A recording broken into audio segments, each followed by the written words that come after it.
I'm Allison Maurer. This is Elon Bills. We have the pleasure and honor of working with the town of Hanson, Massachusetts this term. We're so happy to have Phil Clemens here from the final Plymouth County Hospital Reuse Committee, which is our client. We also really feel like we are working with the residents, not just the municipal officials. They've been so gracious and so excited, and it's been so wonderful working with them. And we're working together to try to figure out what you do with a piece of property that has been out of use and left to decay for 26 years. As you can see here, this is sort of the state that we are in at the moment. And while this site has been out of use for so long, and we see that there might be potentially some bad stories you could tell about that land, we see so many opportunities here. And in Hanson, Phil was just talking to me about how the town itself feels like it's in this moment of transformation and change, and we're really excited to be a part of envisioning what could potentially happen here.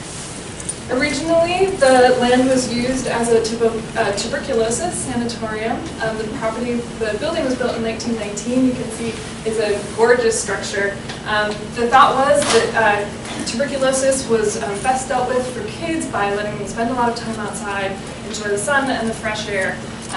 May or may not have been correct, but still the site has a long history of outdoor use. It was closed and transitioned over to a critical care facility in 1965. And then that, due to lack of admittance and poor care, was subsequently shuttered. And the building, as you can see, became a bit of a ruin. Kind of beautiful, but also off limits to the public, and that site sort of was left to its own demise. It's been decades, and they've been talking for a long time about what to do on this property.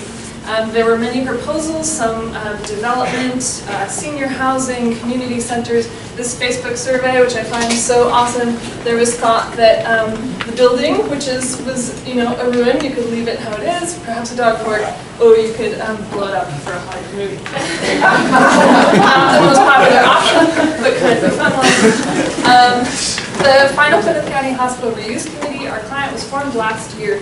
So there have been a series of committees. This is what we hope will be the last one. They ended up demolishing the building last year. It was sort of past the point of no return. And this is where we come in. The town has come together and made a decision that they want to proceed with thinking about this land as a municipal park. And so we are going to be working to develop a proposal for them that they can then, the committee can present to the town and think about how we might move forward to create this lovely open space for public use for the first time in a long time. This park should include elements for all ages, space for events like a farmer's market or concerts, something that can memorialize the hospital. There are some structures that are still left, both from the hospital era and from before, so some kind of educational historic area, pathways and parking to deal with that increased traffic, and then thinking about connections to nearby conservation areas and recreation areas. The community, in a community meeting just a couple weeks ago, really expressed to us that they were interested and excited in this prospect, and came up with a list for us to work with of potential activities and programming that they would like to see in this space. Hanson is a small town, kind of a suburb of Brockton, about 10,000 people, 2 towns over from the coast. There's not a lot of industry in the town itself, so it's more of a bedroom community for Boston. And they are a couple towns over from the coast, which means that generally you're not stumbling into the town if you are a tourist. And we expect that this park will be used primarily by residents and from the adjacent towns. The site here in green is just over a half mile from the commuter rail station, which connects Hanson to Boston, 1.5 miles from Town Hall, so a 30-minute walk. While it's not too far from these places, both of those spaces aren't exactly community gathering spots, and there's some pedestrian pathway limitations. So we're not actually thinking there's going to be a lot of pedestrian access. However, there is some residential neighborhoods around. Just to reinforce that idea, this is the road that runs along the west side of the property. That's High Street. You can see that there are no sidewalks there. And that becomes a further issue when you consider the fact that the Bay Circuit Trail This long stretch of hiking around the Metro Boston area runs directly along High Street here, and there are no formal pedestrian pathways. There is the potential, though, to bring that into the site in order to increase both pedestrian safety and to make use of the natural assets on this property. Open space amenities in town include ball fields, a couple swimming areas, and campgrounds. They're used for events primarily, small conservation parcels, and then this large Burridge Pond Wildlife Management Area, which is actually tied by the Bay Circuit Trail to this site. We see this, and the residents see this, as an opportunity to create something central in town, a park that can provide a variety of uses for all ages right in the heart of Hanson. When we're looking at designing and developing, concept for a park in this town, we're really looking at three crucial components. One being community, the next ecology, and then manageability. With community, we really want to engage and incorporate the town's feedback into our design. We want this to be a place of potential natural history exploration for the community. With ecology, we want to enhance the conditions, and then we want to embrace the ecological services that are already on site. With manageability, we really want to avoid doing something that is beyond the town's reach, so being considerate in that fashion and looking at their maintenance needs. The site itself is 55 acres total. Our area of focus is the southern portion indicated by this line here, High Street, Pierce Avenue. About the property, there are neighborhoods stretching on the southern portion along Pierce Avenue and High Street. We've really broken it down into three areas, but the two areas that are in our area of focus is what the town calls the village area, which is to the west, and that really is the only area where we'll see any sort of parking or infrastructure, and that's kind of the historic hub of the site as far as circulation goes. And then the open area is the former hospital site. Just to give everyone a visual of just how tremendous this site was and the massive, massive scar it left behind, this is the site pre-demolition, and this is post-demolition. So it's pretty spectacular when we look at it and just how, from an ecological standpoint, how significant that is. But there are still some remains of the historical structures throughout the site. This is the Bailey Chimney just east of the village. We have a piggery, which is in the northern portion. The hospital at one point raised their own livestock. They were pretty forward-thinking, which is pretty interesting. And then the Bonnie House, which sits in the village area on Bonnie Hill.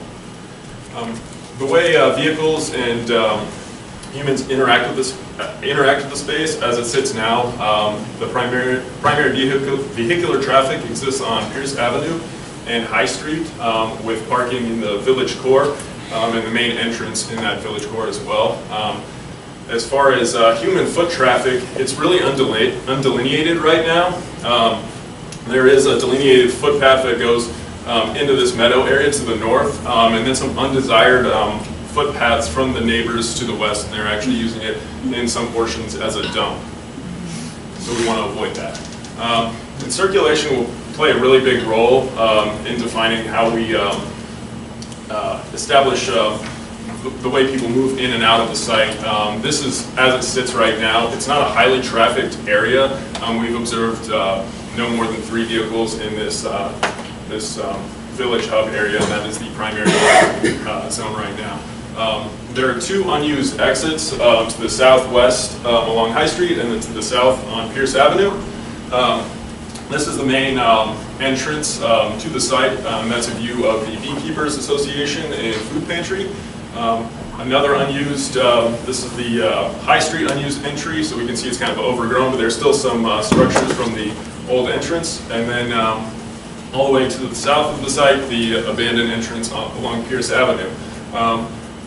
What we need to focus on moving forward with circulation is accommodating ADA needs, and then shifting this over to a park. We'll have to really understand how many people are coming in and out of the site and how they use it, and whether we're able to accentuate some of those structures that are on site and guide people into those areas.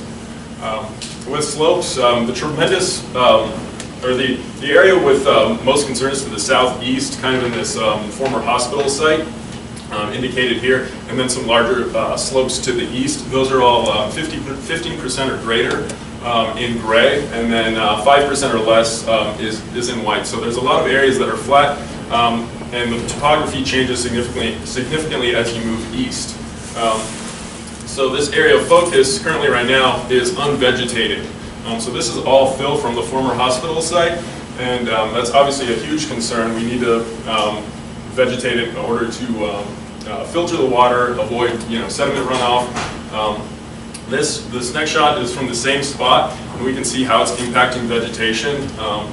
It's a pretty significant slope, and these contours were probably originally 1 to 3 contours, and now they're 50% grade. So that slope is continually eroding and affecting vegetation downslope, and subsequently the cranberry bogs.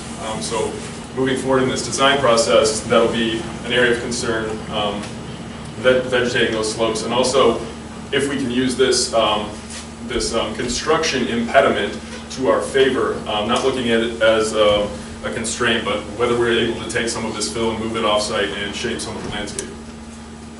The drainage essentially follows those larger contours, goes west-east with a high point atop Bonnie Hill, and moving into the Cranberry Reservoir and Wampatuck Pond to the north. So just to see how close this is and ecologically how it affects something that we consume, I think is very important. So if we have contaminants or herbicides on site, they're moving into cranberry bogs, which is very important. So that drainage is very important, and it correlates strongly to erosion, as it will exacerbate that problem. This is one fissure located to the southeast where the former hospital site is, and we can see just how much soil is being moved off, or so much fill, rather. And then at the base of this, it's almost 2 feet above the typical grade as these slopes have moved downhill and killed a lot of the larger vegetation. So that problem's only going to get worse if we do not establish vegetation. So this massive area, the massive open space where the former hospital site is essentially surrounded by a pine stand that's in a horseshoe shape along the southern boundary, and then as we move north toward this area, we see more mixed hardwood and softwood, and then further east into the cranberry bogs we have more wetland species, and then to the north we have these open meadows which provide great habitat for ground nesting birds. What we also see in these meadows are invasives, and that's multiflora rose. But we also, after visiting the site, saw the ecological benefits of this, because there's a lot of game trails moving into these multiflora rose mounds, and I think it's important to move forward in a conscientious manner, and not just in an abrasive way, and attack these shrubs that are out of control in many spots. So in closing, a lot of the analysis was focused around ecology, but we're really looking at our considerations, community, ecology, and manageability, as essentially a barometer, or it will be our criteria to evaluate our design process and how we're meeting the needs of the client. Okay, so we're going to look at a few different characters in these designs. We understand that probably there will be elements of many of these that will come together in one final design, but to begin with, we've distinguished a few different design focuses. So this first one is a rolling meadow. This one really emphasizes meadow habitat with some informal paths, rolling landforms, and woodland destinations. So we are thinking about the ways that we can take that fill and turn it into interesting topographical shifts in the landscape, really emphasizing habitat as the goal here, and a sort of relaxing park experience. In this one, the main entry remains up in the village, but it's been separated from this park with vegetation. You route through the woods in order to access that more closed-off, secluded park space for sort of casual meandering and exploration. The woodland, those north-south slopes become used then for, there's like this beautiful bowl in that area that those slopes create, for a small amphitheater, some informal woodland play opportunities as a way to get people into the woods and sort of allow them to explore both of these different habitat environments. We see this one as being fairly strong on our ecology criteria. It does not, however, incorporate as many of the community elements that were proposed in our community meeting. But we can see some benefits perhaps in this moving forward. So if we look at those three, we see that community is a little bit less on the spectrum. Ecology and manageability are a little bit stronger here. The next one is more play, community focused. So this is really an active design that takes a lot of the elements proposed in our community meeting and puts them into one. So we have, again, activity focused, there's a multi-use trail, open space for lots of different types of flexible use. This includes sort of creating this hub in the center that is actively tied to the southern portion. So we have one large park space. You can enter and exit in both sides. There's parking in both entrances.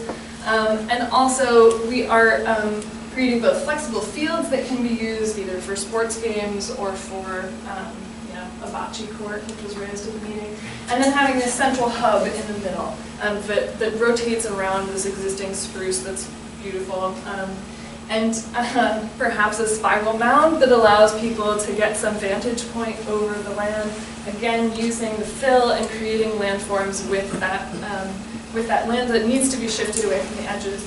And then also some kind of informal hillside amphitheater, bringing the fill away enough, but using it to create a space that you can look down into for performances down here in this area. This one really, part of the emphasis on parking here is because the town is interested in qualifying for a park grant, and they need to have 100 parking spaces in order to get that larger number on that park grant. We're proposing some impervious surface parking and then also an area of reinforced turf, something that we could use that wouldn't be parking all the time, but that would allow for reaching that maximum number of 100 spots if needed. The town of Hanson at the moment doesn't need that many spots, but we can see that that might be a benefit for them to be able to qualify for that grant funding. For this one, this is really community focused. There's a lot of community benefit, many gathering spaces, ecology and manageability, maybe it's a little weaker on. So this one, in terms of the upfront cost, might be a little bit higher, but we can see that there might be some elements of this that could really be useful going forward. The third one emphasizes the historic elements of the site. We wanted to think about what it would be like to bring back a little bit of that old hospital, to create a more contemplative, garden-like experience. That building was gorgeous. It is gone now, but we could recall some of that story. So this one features a large, recreating part of the footprint, a slightly raised foundation, and then a sunken garden below it. And there would be a more formal loop pathway around it with gardens on the edges. This one creates a variety of both programmed activity spaces. This area could feature pavilions, some kind of social gathering area, maybe games, and then also the sort of quiet, more serene areas in the south. This cost and the maintenance of a design like this would seriously be an impediment for the town, and we understand that that might limit whether or not this could be implemented.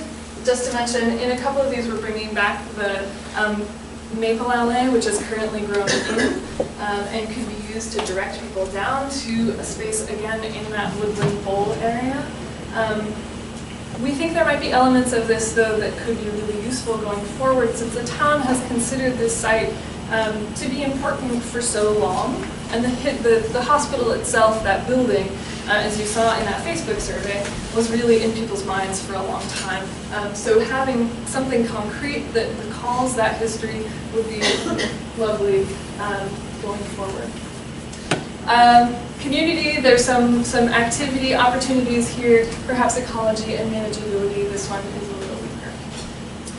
So we want to think again moving forward about how we can honor the story of Hanson's transformation and about how we can use this park and this site to benefit that both the residents and the storyline of Hanson as a whole. Thank you.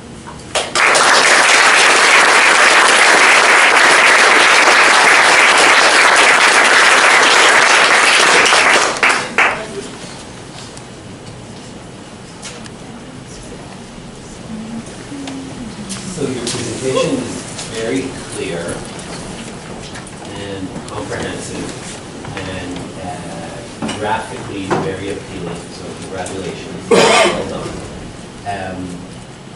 I actually know very little about park and garden design. I'm very underqualified to be sitting in this chair at this particular moment.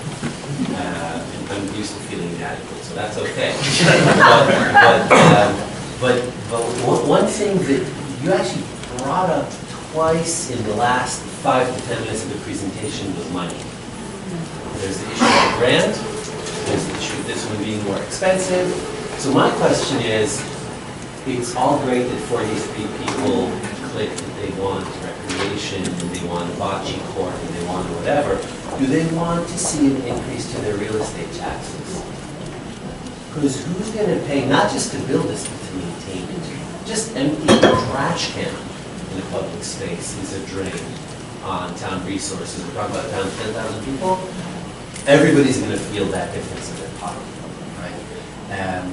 I don't think that that is a reason to not do something, okay? But I think it's something worth thinking about at a strategic level with your client in terms of how do you, dear client, want to pitch this to the town in the most productive way going forward, right? Because there's no way money is not going to be part of that conversation, right? So there are a few different ways of tackling that. One way of tackling that, whether it's truthful or not, but there are a few different ways of tackling it. One way of tackling that is talking about revenue generation opportunities.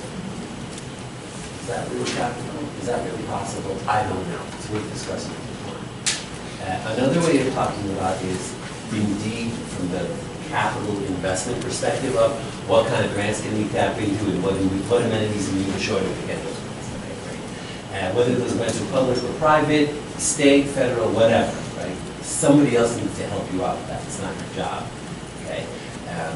But it's a series of opportunities to discuss. And then the third thing has to do with long-term maintenance, which we tend to not think about when we have really big dreams, because it's kind of difficult to have a long-term dream, right? Like there's this thing that we want, and then once we get it, oh, now I need to sleep in, okay?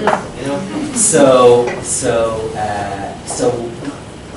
it's possible that some of the design, as in the context of alternatives, in the context of typologies, could be driven by low-cost long-term maintenance as a really, really important driver.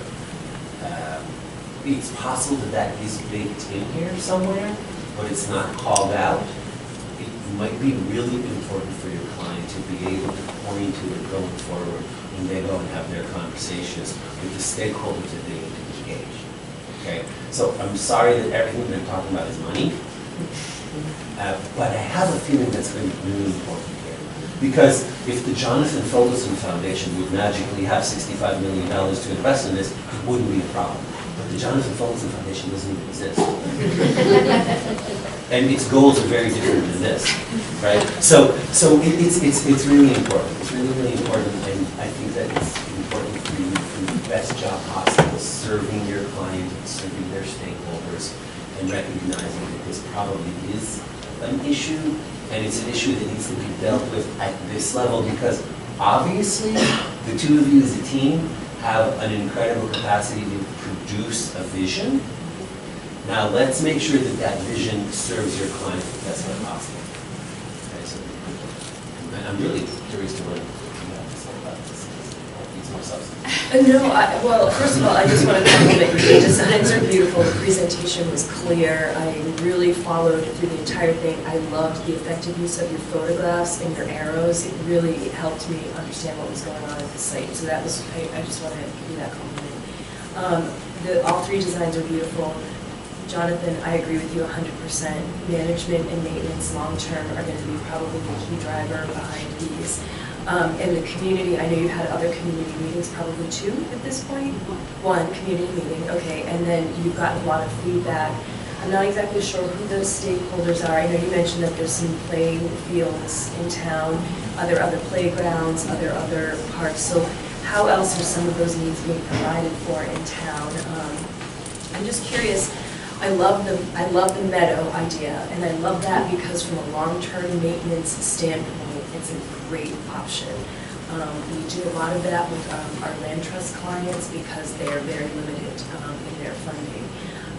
In this particular case too, a lot of what we do when we're doing meadow management is we're also managing invasive plant species at the same time, which I imagine is going to be a consideration on the site. You've already got some invasives present. I look at all that fill that was brought in, and I think 5 years from now, it's going to be a knotweed nightmare, right? Like that's immediately what I see. It's such a highly disturbed area. It has such a history of disturbance. So how are you going to manage some of those things long term? I'm curious about the berm construction and what kind of brought you to that in the meadow if you're just trying to find a way to use some of the excess material that's on site, and if it's an integral part of that design, again, from a maintenance and construction standpoint, you might want to think about what exactly is this going to provide, and is it necessary if that's kind of the direction that you're going in. And again, really coming down to, like, I look at that and I think a couple of things in your first design of Rolling Meadow. I think ease of management in the future, long-term management and maintenance. I think, relatively low cost of installation and pretty immediate use. I think of opportunities. So for instance, the dog park thing can be so extremely controversial in so many places that, that might become problematic. But here, perhaps there's trails where people could walk their dogs, throughout the meadow. So, and there's not specifically play spaces. I'm not sure how the north part of the property is being used. Is it? We're looking at it just from we're just looking to connect to it. As this, is it currently open, or what's there now in the north? It's a mix of forested trails that are fairly narrow, and then 3 pretty open, beautiful meadows. Okay.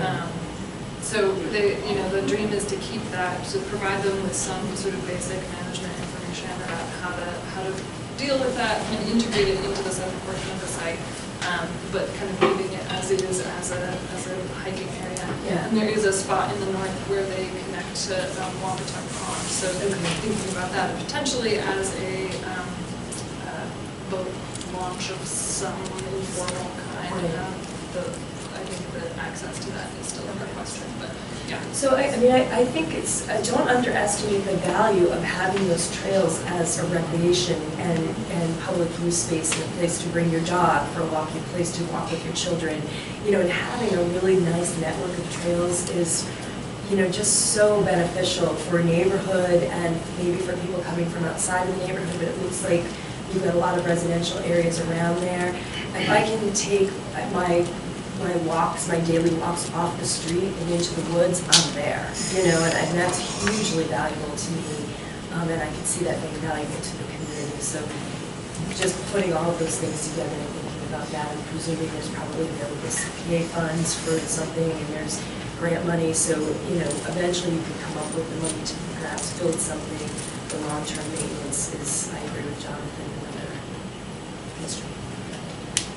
I will mention briefly just that the town doesn't currently have sort of that maintenance in place, and so part of the proposal would be giving them something that they could work toward, that would allow them to shape what that maintenance system and staff might look like in the future. There's no formal Parks and Rec department. So a lot of this is envisioning what could potentially become for their future a system to convention. I think maybe a second phase of this project would then be putting together a long-term management plan for the town. Again, I'm huge on management plans, so a long-term management plan would be the second phase. Great. So just a couple of comments. Your history started in 1918, and it usually goes before then. Do you have a sense of what was going on before 1918? I don't actually know, but Phil could answer that. It was all farms. That's why it was available for the county to buy 100 years ago. They bought the backland, the front remained homes, which are now just residents, not farms.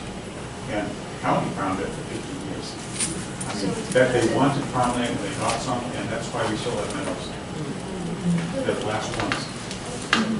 So there's some landscape history at this site as well, that's right. Enormous, enormous. We only touched on it here. Good, okay, thank you. And so my first thought was this might be samplings, but that's not it at all. These are direct farmland soils.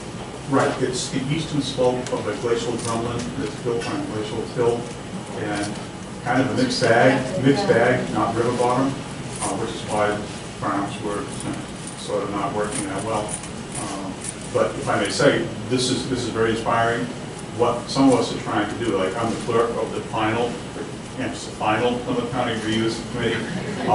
There's what I call, in our town, it's what I call hospital fatigue at this point. And we bought it 19 years ago, but we now need to replace it with something for the next century and beyond. And a time of transformation is what we're looking at. It's incredibly exciting. You didn't mention the water tower. The town's water tower is that circular thing in the upper left. Probably the most important use of this elevator. We don't have any hills in town. This is like in the middle, and might be a second tower. But we see this in a place where old uses, pre-hospital, hospital era and beyond, each is sort of be properly integrated, get the perspective that is, and also balanced. Half the people in town moved in from the Boston area in the last couple of generations. They were not the farmers, they are not the woodsy, they think 3 trees together makes a forest. But if it's an open moat area, they feel so much safer, as long as there's one tree to get shade under. But Hanson has no park per se. This would be the first one. We have a highway department in our town. They know how to mow fields and trim trees. So that might be the elements to begin with. We're pretty excited. We can go on and on, but we won't, not today. So if I can then just make that final comment, I think it's important in terms of the ecological function of the site to go back to the soils and the system that would need. So knowing that you've got a glacial tillage of a drumlin is really different from what I was imagining. It's totally different. You know, with the cranberry bog, I was thinking something sandy, really quite different. And certainly, you know, meadows sound great. Use of that.